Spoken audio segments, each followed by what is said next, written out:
Your doctor has recommended that you undergo surgery to repair a hiatal hernia. But what does that actually mean?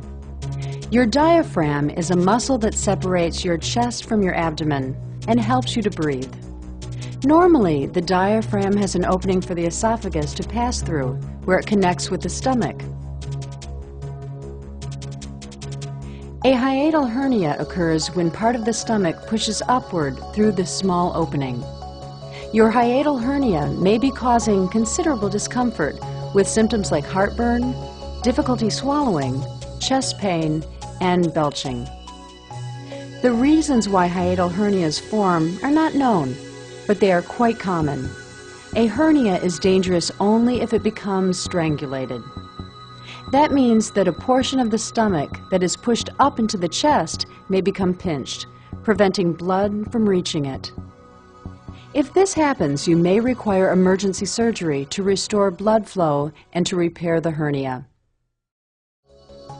Surgical procedures performed by making an incision large enough to expose the entire operative area are called open procedures. Your doctor believes that your medical condition and overall state of health make you a good candidate for a less intrusive laparoscopic surgery. A laparoscope is a narrow tube that contains a light source and a small video camera. Using a laparoscope, the surgeon is able to operate by making one or more very small incisions, through which the sterile laparoscope and possibly other instruments are inserted into the body. Using the laparoscope's video camera, the surgeon is able to explore and inspect the interior of the abdomen, often allowing the surgeon to see with greater detail and with more clarity than with the human eye alone. However, it is important to understand that during the procedure, your surgical team is always prepared to convert a laparoscopic procedure to an open procedure, should they feel that your condition requires a more direct approach. If the surgical team makes this decision, you will find upon waking up that your doctor has made a larger incision and that healing may proceed more slowly.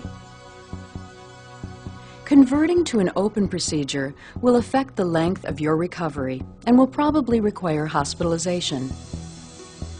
Of course, no surgery is completely risk-free, but your physician believes that if you decide not to undergo the recommended procedure, you may be putting your health at risk. On the day of your operation, you will be asked to put on a surgical gown. You may receive a sedative by mouth, and an intravenous line may be put in. You will then be transferred to the operating table. In the operating room, a nurse will begin preparation by shaving the abdomen. The anesthesiologist will begin to administer anesthesia, most probably general anesthesia. The surgeon will then apply antiseptic solution to the skin around the area where the incisions will be made. Place a sterile drape around the operative site. After allowing a few minutes for the anesthetic to take effect, a small incision is made above the umbilicus. Then a hollow needle will be inserted through the abdominal wall, and the abdomen will be inflated with carbon dioxide. An umbilical port is created for the laparoscope. 4 more incisions will be made, with care taken to keep the openings as small as possible. Once in place, the laparoscope will provide video images, so the surgeon can insert the instruments used to locate and pull back the liver in order to see the upper part of the stomach. First, the surgeon pulls the stomach away from the hiatus, or opening, in the diaphragm. Then the surgeon cuts away the tissue that connects the liver and the stomach. The surgeon can then dissect part of the diaphragm around the esophagus. This gives better access to the diaphragm and the esophagus. Next, the surgeon pulls the esophagus upwards and closes the hiatus with sutures. Some hiatal hernias can cause persistent and painful acid reflux, and your doctor may decide to correct the problem surgically. In this case, the surgeon divides and separates the arteries that supply blood to the top of the stomach.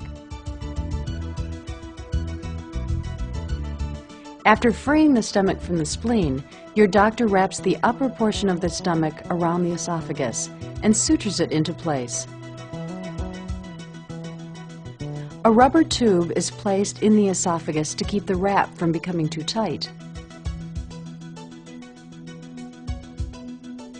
All of the instruments are withdrawn.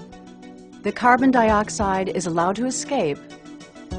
The muscle layers and other tissues are sewn together, and the skin is closed with sutures or staples. Finally, sterile dressings are applied.